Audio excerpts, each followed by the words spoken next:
talagang nasa panic mode ngayon, guys. Itong mga mga dilawan.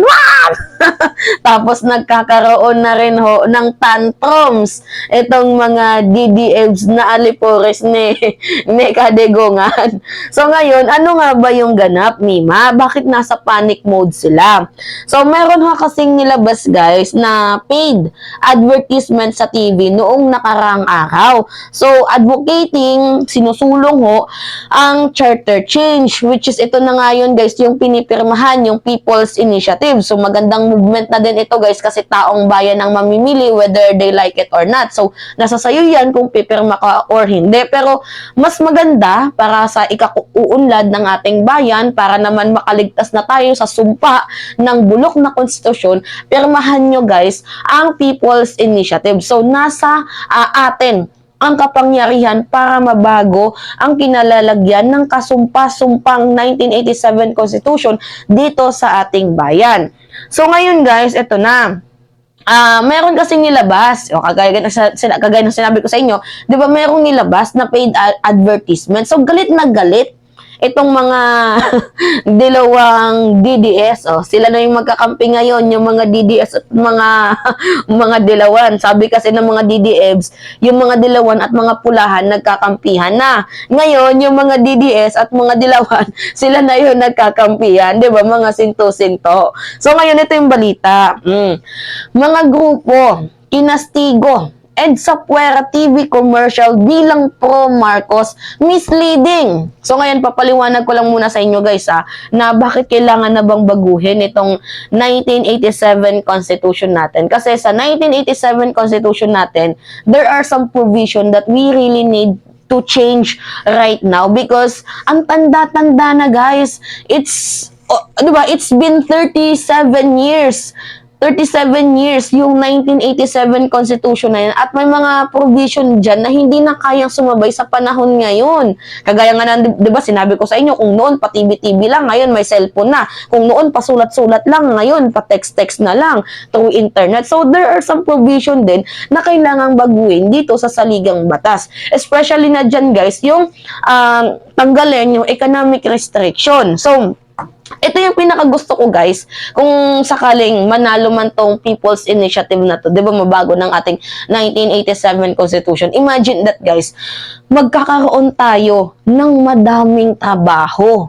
Ayaw nyo yun, guys, magkakaroon ng healthy competition. Isipin nyo, paliwanag ko sa inyo, hirap na hirap tayo na pasukin ng mga foreign investor because of our economic restriction 60-40. Sinong tangang dayuhan, guys, ang papasok sa bansang Pilipinas na mag-i-invest, magtatayo ng business kung kailangan niya pang maghanap ng kapares na Filipino, tapos yung hatian 60-40. Wherein fact, kaya ka nga nag-business dahil meron kang sariling puhunan. So, sinong tanga ang maghanap pa ng kapares kung meron ka namang sariling puhunan? Okay, dito tayo pumunta sa punto ko. Sabi na lang natin yung Meralco. Di ba sila lang yung only way na nagbibigay sa atin ng source of light? So, whether magkipat-kipat yan or whether mag-brown out yan ng sintagal, sindami, tapos yung bill natin mataas, wala tayong magagawa. Kasi sila lang yung nag-iisang nagpo-provide ng ilaw sa atin. Unlike kung meron tayong kakompetition, di ba meron kakompetensya. Mas maganda, more competitors, di ba, mas may tendency na magkakaroon ng pagmura ng presyo. Ayaw nyo nun? So, best example na lang natin dyan is yung, sabi na lang natin, internet. Yan, pinaka-example ko sa inyo, guys, para magets nyo yung healthy competition kung paano nagkakaroon ng deflation. Pagbaba ng presyo kapag maraming competitors. Sa Wi-Fi, ako, ang gamit ko, sabi na lang natin, Globe. Tapos, ikaw, ang gamit mo, Smart. Ang gamit naman dito ng kabila, dito yung kanilang broadband. So, sabi na lang natin dito sa Globe, mura yung kanilang singil. Sabi na lang natin, 1,000 per month. Tapos, mataas yung Mbps. Tapos, good quality yung services nila. Tapos, mura. Samantalang dito sa Smart, mataas sa 1,000 yung singil. Parehas lang din ng Mbps, pero mahal. 'Diba? Paras lang din naman sila ng quality.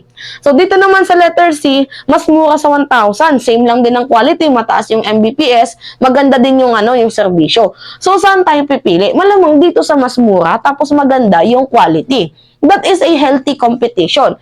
Isa pang example, yung Starlink. O yung Starlink na kay Elon Musk. 'Di ba wala siyang kakompetensya, ang mahal. Yan yung gamit namin ngayon, guys. Magkano yung niloload namin? 3,700 per month. We don't have any choices. Kasi yun lang yung nagbibigay sa amin ng signal dito kasi yung area namin dead spot. Walang ka-signal, dead spot talaga kami, guys. So, dati nung wala pang Starlink, ang ginagawa namin, meron kaming globe na pa-box na sinasabit sa napakataas na merong kawayan. Siya yung sumasagap ng signal papunta dito sa ilalim ng globe at home namin. Yun yung ginagawa namin before. But now, meron ng Starlink sa bubong lang ng bahay namin ilalagay. Itututok mo lang siya sa sa direct clouds. Yan, hahanap na siya ng ng capability niya na maghanap ng signal, and then yun na, malakas na yung internet. Pero we don't have any choices. Kahit mahal yung kanyang singil kasi yan lang naman yung source of internet namin. 'Di ba? Ganun ho, healthy competition. If meron hong kakompetensya itong si Elon Musk na ganun din, same quality lang din tapos mura yung singil, malamang lilipat kami. That's it. 'Di ba? Yan yung sinasabi ko sa inyo, guys, na maganda na talagang baguhin itong 1987 Constitution natin dahil hindi na nga kayang sumabay dito sa global development. So, did you really get my point, guys? Mas maganda yung merong kakompetensya. Kaya nga hirap na hirap tayong makahanap ng investor because of our economic restriction, yung 60-40. Kailangan nang tanggalin yan. So, I hope you get my point in terms of, ito na nga, yung gusto ko sa 1987 Constitution na pagbabago. So, anyway, basahin natin to. Diba sabi dito, mga grupo, kinastigo, EDSA Puera TV commercial bilang pro-Marcos misleading daw. So, si Marcos na naman yung sinisisi, pro-Marcos na naman. It is not about pro-Marcos, guys. It is about pro-Pilipino. Para ho sa Pilipino, itong 1987 Constitution because this is our last card. Kahit man pagbalik-balik ta rin nyo, guys, yung ilang dumaan na presidente, si Gloria, si Ramos, si Digong, si Pinoy, 'di ba? Kahit pagsamasamahin nyo yung mga administrasyon na yan, no one can beat the presidency of Marcos Sr. 'Di ba? Golden era. So this is our last card. Subukan natin 'to. So you should sign it, guys. Huwag kayong magpaniwala sa mga black propaganda na pinapalabas ng mga dilawan at ng mga DDS. Itong mga DDS na to gusto dati ang charter change.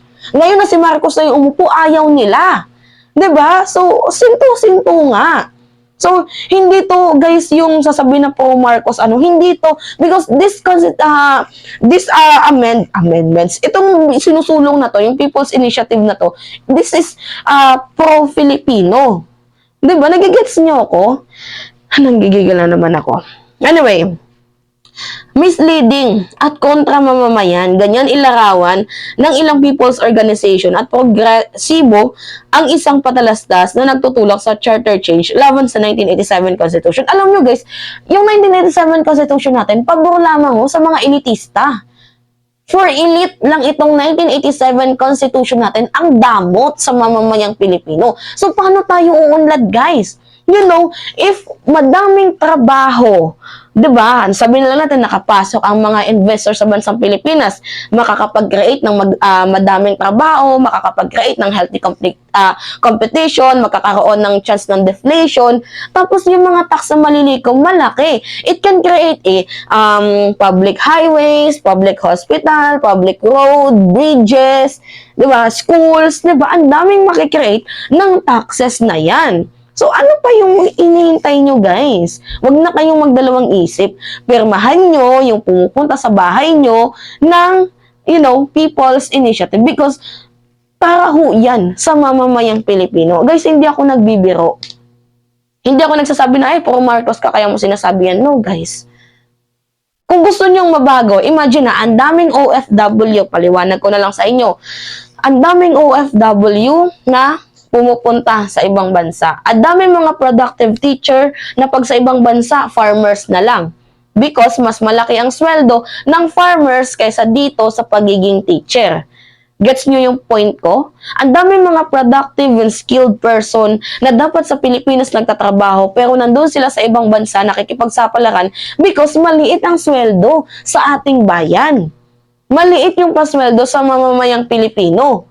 Yung teacher sa Pinas, magkano yung pinakamababa? 27,000. Samantalang sa ibang bansa, entry mo pa lang 40 pataas to 100 to 200K.